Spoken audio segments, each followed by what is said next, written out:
नमस्कार, अपन समाचारमा स्वागत छ। सुरु गरौँ सप्तरीमा भएको दुर्घटनाको प्रसङ्गबाट। सप्तरीको अग्निसाय कृष्ण सावर गाउँपालिका आज बिहान ट्रक दुर्घटना हुँदा 2 जनाको मृत्यु भएको छ। मृत्यु हुनेहरूमा ट्रकमा सवार 12 निजगढ नगरपालिका 8 का 25 वर्षीय भरत तामाङ र उदयपुरका 21 वर्षीय अशोक लामा रहेको प्रहरी नायब परीक्षक भावेश रिमालले बताए। घाइते ट्रक चालक 12 जिल्ला निजगढ नगरपालिका 8 का 21 वर्षीय सौरभ लामाको स्थानीय अस्पतालमा उपचार भइरहेको छ। पश्चिमबाट पूर्वतर्फ जाँदै गरेको ना 5 ख 1651 नम्बरको मैदा पिठो बोकेको ट्रक अनियन्त्रित भई रुखमा ठोकिएर दुर्घटना भएको प्रहरीले जनाएको छ। उपप्रधानमन्त्री एवं रक्षा मन्त्री ईश्वर पोखरेलले देशभक्तिको भावनाका साथ अघि बढ्न सबैलाई आह्वान गर्नुभएको छ। उपप्रधानमन्त्री पोखरेलले मुलुकको स्वाभिमान र सामाजिक सद्भाव कायम हुने गरी देशशक्तिको भावना विकास गर्न जरुरी रहेको पनि स्पष्ट पार्नुभयो। आज ललितपुरको लगनखेल स्थित राजदल गणमा आयोजित राष्ट्रिय सेवा दलको दीक्षान्त कवाज कार्यक्रमलाई सम्बोधन गर्दै उहाँले इतिहासमा कहिले पराधीन हुनु नपरेको मुलुकको गौरव गाथालाई उचाइमा पुर्याउने काममा अझै क्रियाशील भएर लागि पर्न राष्ट्रिय सेवा दललाई पनि सचेत गराउनुभयो। त्यस अवसरमा उपप्रधानमन्त्री पोखरेलले राष्ट्रिय सेवा दलले मुलुकको देशभक्तिपूर्ण भावनाको जगेर्ना गर्न उल्लेखनीय योगदान दिँदै आएको स्मरण गर्दै त्यसका लागि आवश्यक सहयोग गर्न सरकार प्रतिबद्ध रहेको पनि बताउनुभयो।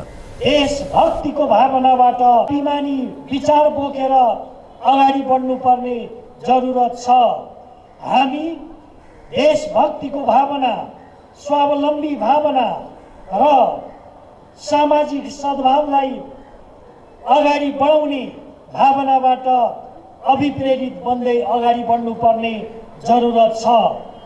हाम्रो देश संसारको एउटा यस्तो देश हो जुन देश कहिले पनि पराधीन हुनु परेन, कसैको गुलाम हुनु परेन, कुनै देशसित पराजित हुनु परेन। आज पनि हामी हाम्रा पुर्खाहरूको त्यो महत्त्वपूर्ण ऐतिहासिक भूमिकालाई सम्मानका साथ सम्झन चाहन्छौँ।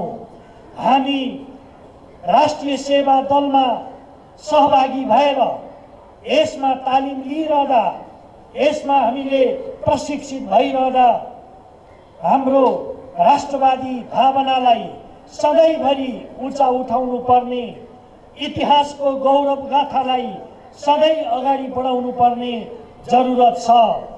हाम्रो देश कुनै एउटा जाति बहुमत नभएको देश हो।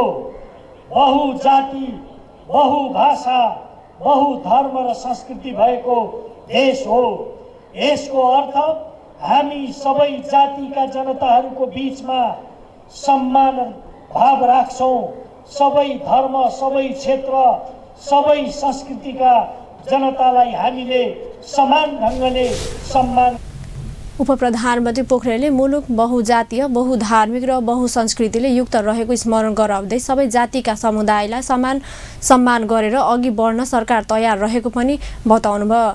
दीक्षान्त कवाज कार्यक्रममा दलको परीक्षण सम्बन्धी अभ्यास खेलहरू पनि प्रस्तुत गरिएको थियो। कमल थापा नेतृत्वको राष्ट्रिय प्रजातन्त्र पार्टीले नेपाललाई हिन्दू राष्ट्र घोषणा गर्न सरकारसँग माग गरेको छ।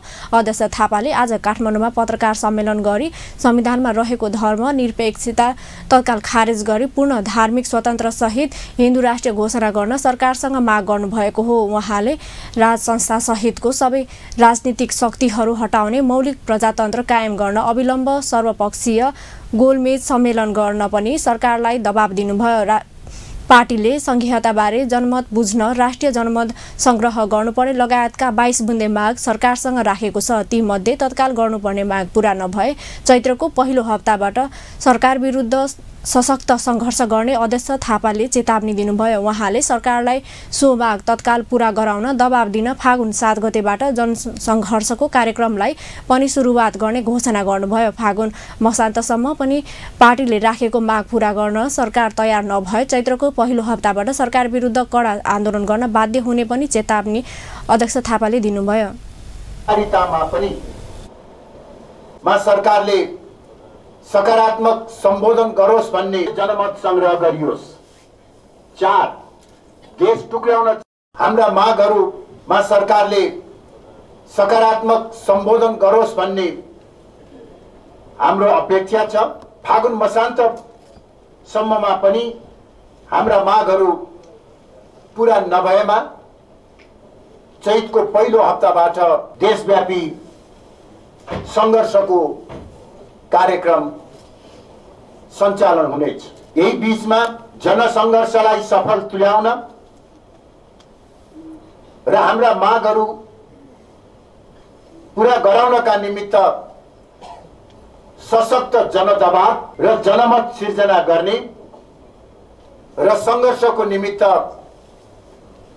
उपयुक्त माहौल तयार गर्न फागुन 15 गतेबाट 30 गतेसम्म मेची महाकाली राष्ट्रिय स्वाभिमान यात्रा हामी सञ्चालन गर्नेछौँ। स्वतन्त्रता सहित नेपाललाई हिन्दू राष्ट्र घोषणा गरियोस्। राज संस्था सहित सबै राजनैतिक शक्तिहरू राष्ट्रिय प्रजातन्त्र पार्टीले यसअघि पनि पटक पटक हिन्दू राष्ट्र स्थापना गर्नुपर्ने अडान राख्दै आएको थियो। अध्यक्ष थापाले मुलुकमा हिन्दू राष्ट्रिय पुनर्स्थापनाका लागि सरकारलाई दबाब दिन फागुन 15 गतेबाट चैत्र 1 गतेसम्म मेची महाकाली राष्ट्रिय स्वाभिमान यात्रा सुरु गर्ने पनि जानकारी दिनुभयो। विश्रामपछि समाचारमा स्वागत छ। अब बाँकी प्रसंग। सरकारले ल्याएको कर्मचारी समायोजन विधेयक विरुद्ध आन्दोलनरत सरकारी चिकित्सकहरूले आज सामूहिक राजीनामा दिने लगायतका सशक्त आन्दोलनको कार्यक्रम घोषणा गरेका छन्। सरकारी चिकित्सक संघ नेपाल गोदानले आज काठमाडौँमा पत्रकार सम्मेलन गरी सो विधेयक सच्याउन सरकारलाई बाध्य पार्न सामूहिक राजीनामा दिने लगायतका 1 हप्ते सशक्त आन्दोलनको कार्यक्रम घोषणा गरेको हो। घोषित कार्यक्रममा सो विधेयक सच्याउन राष्ट्रपति विद्या भण्डारी र राष्ट्रिय सभाका अध्यक्ष गणेश प्रसाद तेलिमसिलासँग एकपटक आग्रह गर्ने र त्यसो नभए आकस्मिक बाहेकका सबै सेवा बहिष्कार गरी देशभर अवज्ञा आन्दोलन सुरु गर्ने निर्णय गरिएका संघका अध्यक्ष डाक्टर दिपेन्द्र पाण्डेले जानकारी दिनुभयो। विशेष पेशा भन्ने तर एउटा स्वैच्छिक सामूहिक राजीनामाको लागि हस्ताक्षर सङ्कलन अभियान सुरु गर्ने, जायज संशोधन प्रस्तावहरूमा छलफल नै हुन नदिई ल्याइएको समायोजन विधेयकलाई सच्याउन लगाउन सम्माननीय राष्ट्रपतिज्यूलाई आग्रह गर्ने, 2075 11/7 मङ्गलबार माइतीघर मण्डलामा रक्तदान कार्यक्रम गरेर आम जनतालाई थप सूचित गर्ने र साथको अपिल गर्ने, 2075 फागुन 8 बुधबार देशैभरि सरकारी चिकित्सकहरू सामूहिक विदामा बस्ने, एकैचोटि सामूहिक विदामा बस्ने, 2075 फागुन 9 बिहिबार राजीनामा सङ्कलन भए पश्चात सम्पूर्ण सरकारी चिकित्सक सो हस्तान्तरण गर्न भनी काठमाडौँ आउने, 9/2075 फागुन 10 शुक्रबार आकस्मिक बाहेकका सम्पूर्ण सेवा बहिष्कार गरी अवज्ञा आन्दोलन सुरु गर्ने। प्रतिनिधि सभाबाट सो विधेयक आफूहरूको मागलाई सम्बोधन नगरी पारित भएको भन्दै भोलि सोमबार देशभरका चिकित्सकहरूले सो विधेयक सच्याउन सरकारलाई दबाब दिँदै स्वैच्छिक सामूहिक राजीनामाका लागि हस्ताक्षर अभियान सञ्चालन गर्नेछन्। मंगलबार माइतीघर मण्डलामा आफूहरूको आन्दोलनका लागि साथ सहयोग गर्न सर्वसाधारणलाई अपिल गर्दै रक्तदान कार्यक्रम आयोजना गर्न लागि पनि अध्यक्ष पाण्डेले बताउनुभयो। बुधबार सामूहिक विदामा बस्ने, बिहिबार राजीनामा सङ्कलन भए पश्चात सरकारलाई बुझाउन काठमाडौँ भेला हुने तथा त्यसो गर्दा पनि आफूहरूको माग सरकारले सम्बोधन नगरे सबै अस्पतालको सेवा बहिष्कार गरी अवज्ञा आन्दोलन सुरु गर्ने सरकारी चिकित्सकहरूले सरकारलाई चेतावनी दिएका छन्। आफूहरूको वृत्ति विकास रोकिने गरी सरकारले सो विधेयक ल्याएको भन्दै त्यसको विरोधमा सरकारी चिकित्सकहरूले दोस्रो चरणको सशक्त आन्दोलनको कार्यक्रम घोषणा गरेका हुन्। अध्यक्ष पाण्डेले आफूहरूको आन्दोलनको सो कार्यक्रममा साथ र सहयोग गर्न पनि सबैलाई अपिल गर्नुभयो।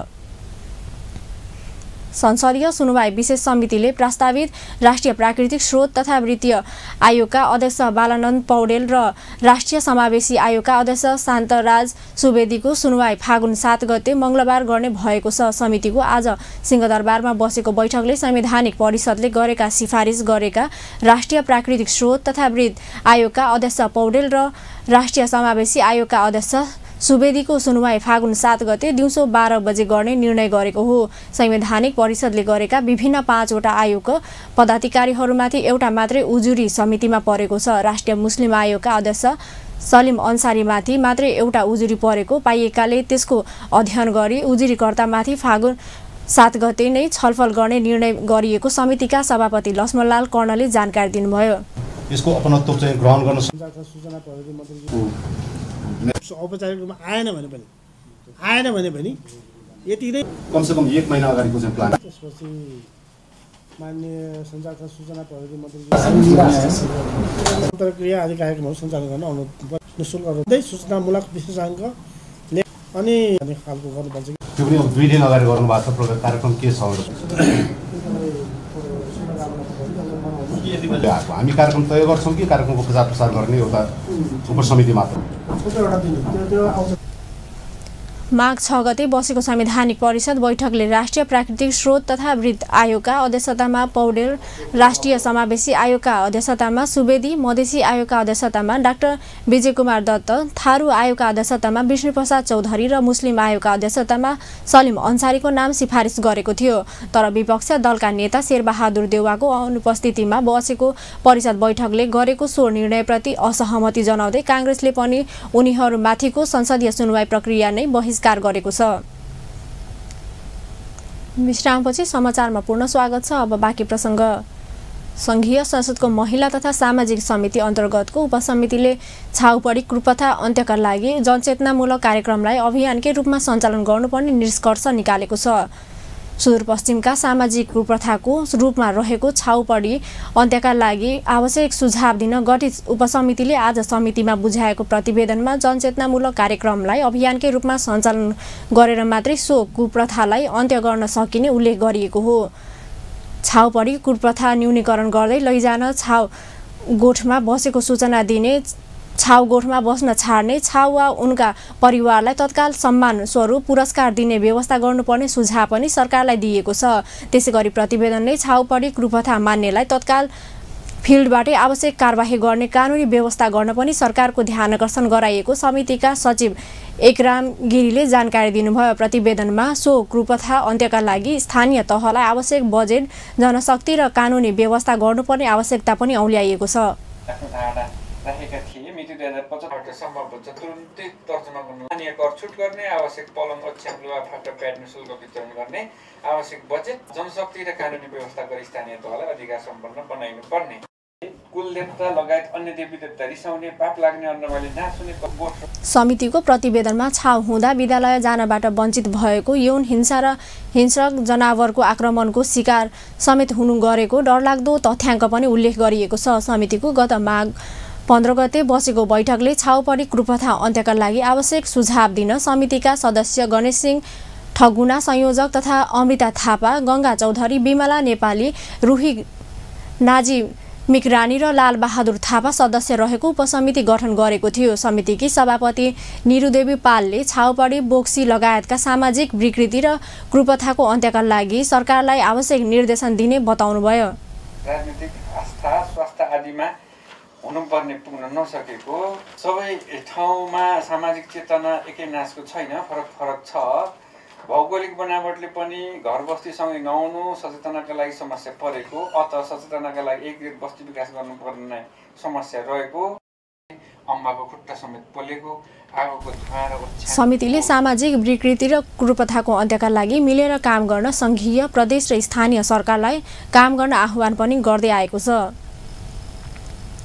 फागुनको अन्तिम साता नेपाल 15औं अन्तर्राष्ट्रिय औद्योगिक व्यापार मेला तथा घरेलु उद्योग महोत्सव तथा तेस्रो प्रारम्भिक कृषि मेला आयोजना हुने भएको छ। नेपाल घरेलु तथा साना उद्योग महासंघको आयोजनामा यही फागुन 23 गतेदेखि 27 गतेसम्म काठमाडौँको ब्रिकुटी मण्डपमा सो मेला आयोजना गर्न लागि हो। मुलुकलाई समृद्ध बनाउने सरकारको लक्ष्य हासिल गर्न सघाउ पुर्याउने मूल उद्देश्यका साथ मेला आयोजना गर्न लागि महासंघका कार्यवाहक अध्यक्ष उमेश प्रसाद सिंहले जानकारी दिनुभयो। नेपाली वस्तुहरूको अन्तर्राष्ट्रिय बजारमा प्रबन्धन गर्ने उद्देश्य सहित महासंघले हरेक वर्ष सो मेला आयोजना गर्दै आएको छ।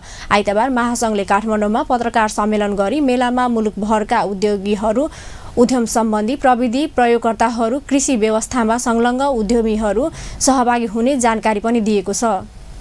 हुन सक्दैन। नेपालमा लगभग नेपाल 15औं अन्तर्राष्ट्रिय औद्योगिक व्यापार मेला तथा घरेलु उद्योग महोत्सव र तेस्रो प्रारम्भिक कृषि मेला 2075 मा मुलुकभरका उद्यमीहरू, उपयुक्त प्रविधि प्रयोगकर्ताहरू, निर्यातजन्य उत्पादन गर्ने उद्यमीहरू, महिला उद्यमीहरू, कृषि व्यवसायमा संलग्न उद्यमीहरू एवं भारत, पाकिस्तान, बङ्गलादेश लगायतका सार्क मुलुकका तथा चीनका समेत सहभागिता रहने गरी तयारी गरिएको छ।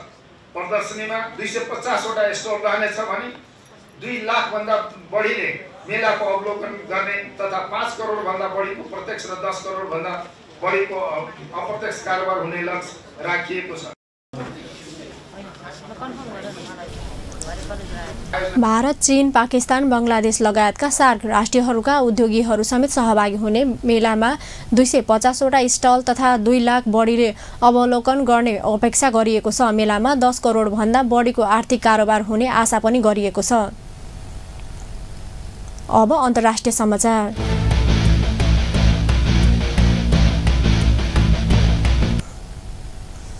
जम्मू काश्मीरको पुलवामामा बिहिबार भएको आत्मघाती आक्रमणको 2 दिनपछि शनिबार भारत पाकिस्तान सीमा नजिक एक विस्फोट भएको छ। विस्फोटमा भारतीय सेनाका मेजर त्रित्रेश सिंह बिष्टको ज्यान गएको भारतीय सञ्चार माध्यमले जनाएका छन्।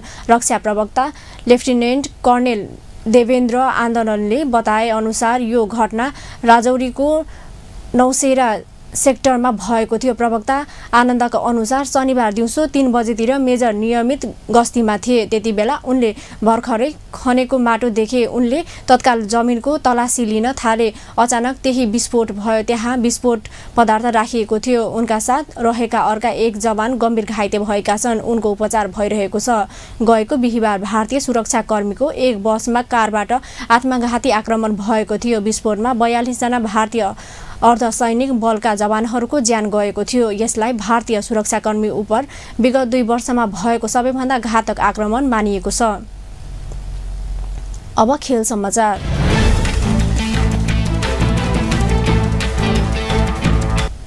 Dhangadhi premier league DPL T20 क्रिकेटमा महेन्द्रनगर युनाइटेड CYC उत्तरियालाई हराउँदै पहिलो जित निकालेको छ। आज भएको खेलमा महेन्द्रनगरले उत्तरियालाई 7 विकेटले पराजित गरेको हो। धनगढी स्थित फाल्पा क्रिकेट मैदानमा वर्षाका कारण आउटफिल्ड गिलो भएपछि 2 घण्टा ढिलो गरी सुरु भएको खेल 6 ओभरमा झारिएको थियो, जसमा टस जितेर पहिलो ब्याटिङ गरेको उत्तरियाले 5 विकेट गुमाउँदै 54 रन बनायो। उत्तरियाका सन्नी पटेलले 19 तथा जयकिशन कुशवाहाले 10 रन बनाए। सन्दीप जोरा व्यक्तिगत 4 रनमा आउट भए। कमल सिंह ऐरीले खाता खोल्न सकेनन्। यस्तै कप्तान दिपेन्द्र सिंह ऐरी व्यक्तिगत 10 रनमा प्लेभियन फर्किए। बलिङतर्फ महेन्द्रनगरका अविनाश बोहरा र सागर ढकालले समान 2-2 विकेट लिए। जवाफमा महेन्द्रनगरले 5 ओभर 4 बलमा 3 विकेट गुमाउँदै लक्ष्य पूरा गर्यो।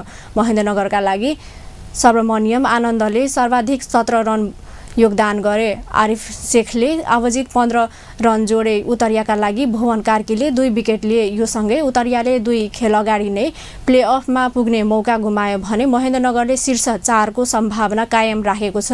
महेन्द्रनगरले 5 खेलबाट 4 अङ्क जोडेको छ। पराजित टोली उत्तरियाका पनि प्लेअफ सम्भावना बलियो रहेको छ। पहिलो हार बेहोरेको उत्तरियाको 3 खेलबाट 4 अङ्क छ। हस्त अपन न्युज अहिलेलाई यति नै। पल पल खबर तेज नजर हेर्दै रहनुहोला अपन टेलिभिजन। नमस्कार।